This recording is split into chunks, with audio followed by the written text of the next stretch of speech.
Hi everyone. सो हमने हाल ही में की नंबर सीरीज जिसमें हमने बात की नंबर्स के बारे में, the significance of different numbers in our life.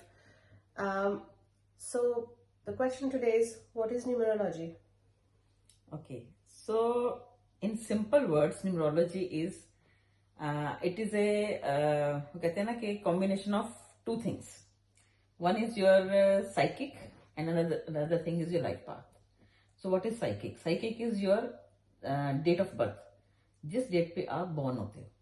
Suppose अगर आप 23rd डेट को बॉर्न होते हो तो हम उसको सिंगल डिजिट पे ले आते हैं. So 2 + 3 = 5. So 5 will be your psychic. In the same way life path. तो लाइफ पाथ क्या है? Your date, your month and your year. जब हम इन सबको मतलब उसको प्लस करते हैं, उसके बाद जो भी नंबर आता है उसको सिंगल डिजिट पे लेके आते हैं, तो वो आपका लाइफ पाथ हो जाता है. फॉर एग्जाम्पल, अगर कोई बॉर्न हुआ है 23rd of August 1974, तो उसका होगा 2 + 3 + 8 + 1 + 9 + 7 + 4. तो उसके बाद जो भी नंबर आएगा, तो इस टोटल का नंबर आता है जैसे 34, तो 3 + 4 = 7. सो उसका लाइफ पाथ होगा 7 एंड उसका साइकिल होगा नंबर 5. सो इस तरह numerology is all about reading all these numbers in a proper way. और लेकिन टोटली जो बेस्ड है ये दो नंबर्स पे, ये पूरी न्यूमरोलॉजी बेस्ड होती है. Okay, fantastic. But why is it important for us to know? Why is it important for us to know about our psychic path and life path? Okay,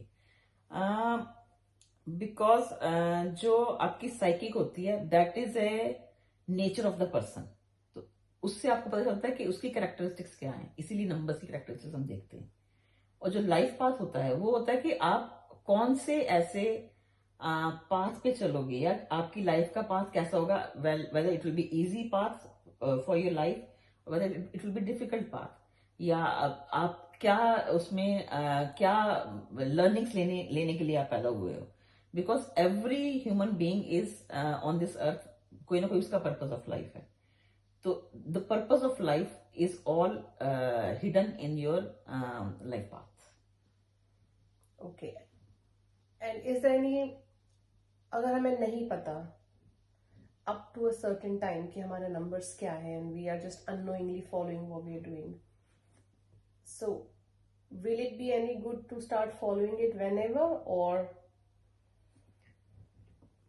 या definitely, because देखा जाए तो जब भी, suppose मैं example के साथ समझाती हूँ कि अगर हम पॉइंट ए पे हैं इस समय और हमने पॉइंट बी पे जाना है, तो पॉइंट ए और बी के लिए अगर हमारे पास कोई मैपिंग है या कोई ऐसी नेविगेशन है, तो we can reach very easily.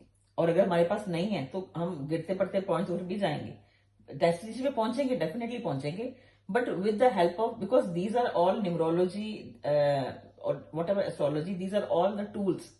जैसे हम किचन में खाना बनाते हैं तो हम डिफरेंट टूल्स यूज करते हैं, वैसे ही लाइफ को सिंप्लीफाई करने के लिए these are all different tools with the help of them.